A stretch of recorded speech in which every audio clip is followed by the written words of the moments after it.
నేపాల్ ఒక రాచరిక వ్యవస్థలో ఉండింది కానీ ఇప్పుడు ఆ రాచరిక వ్యవస్థ ప్రభావం ఆ స్థాయిలో లేదు.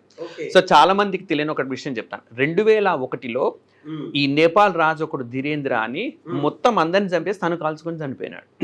సో రాజ కుటుంబంలో ఒక్క వ్యక్తే ఇప్పుడు ఉన్నాడు. సో జ్ఞానేంద్ర అనుకుంటా అతని పేరు. సో ఒక వ్యక్తే ఉన్నాడు. రాచరిక వ్యవస్థ అనేది ఆ దేశంలో ఇప్పుడు ప్రభావం చూపడం లేదు. సో పరోక్షంగా ఎంతో కొంత ఉండొచ్చు కానీ పెద్దగా ఎఫెక్ట్ అయితే ఏం చూపడం లేదు. అయితే ఐడియాలజికల్ కాన్ఫ్లిక్ట్స్ కూడా ఇక్కడ ప్రధాన పాత్ర పోషించినాయి.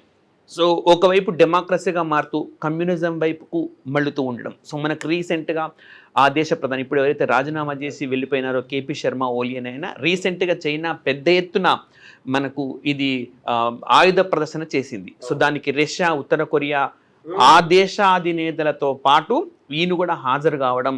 సో అంటే ఇక్కడ ఒక్కసారిగా దేశం అటువైపుగా కమ్యూనిజం వైపుగా వెళ్తుందా అన్న భావన ఉంది. సో ఇక్కడ నేపాల్ స్థానికులు దాన్ని వ్యతిరేకిస్తూ ఉన్నారు.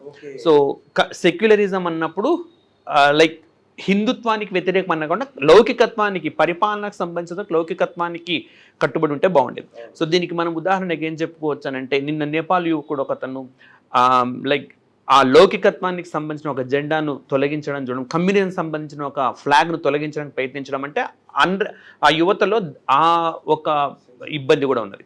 అండ్ రెండోది ఏంటంటే ఐడియాలజికల్ కాన్ఫ్లిక్ట్స్ కూడా నేపాల్ చేపడతా ఉంది ఇటీవలి కాలంలో. ఫర్ ఎగ్జాంపుల్ ఇండియా ఎప్పుడైతే కమ్యూనిజం వైపు చైనా దగ్గర అవ్వాలనుకుంటున్నారో ఎట్ ద సేమ్ టైం ఇండియాకు దూరం అవ్వాలనుకోవడం. లైక్ సీతాదేవి జన్మించిన ప్రదేశానికి సంబంధించింది, సో రామాయణ మూలాలకు సంబంధించిన వివాదాస్పద వ్యాఖ్యలు చేసి అసలు లౌకికత్వం అని అంటే అటువంటి వాటి జోలికి వెళ్ళకూడదు. సో అట్లాంటివి తెలిసి ఇండియాతో ఐడియాలజికల్ కాన్ఫ్లిక్ట్స్ డెవలప్ చేసుకోవడం అండ్ చైనాకు మెల్లిమెల్లిగా దగ్గర అవుతుండడం, ఇదంతా ప్రజాస్వామ్యాన్ని డెవలప్ చేయాలనుకుంటున్న దేశాలకు కొంచెం కంటగింపుగా మారుతూ ఉంటుంది.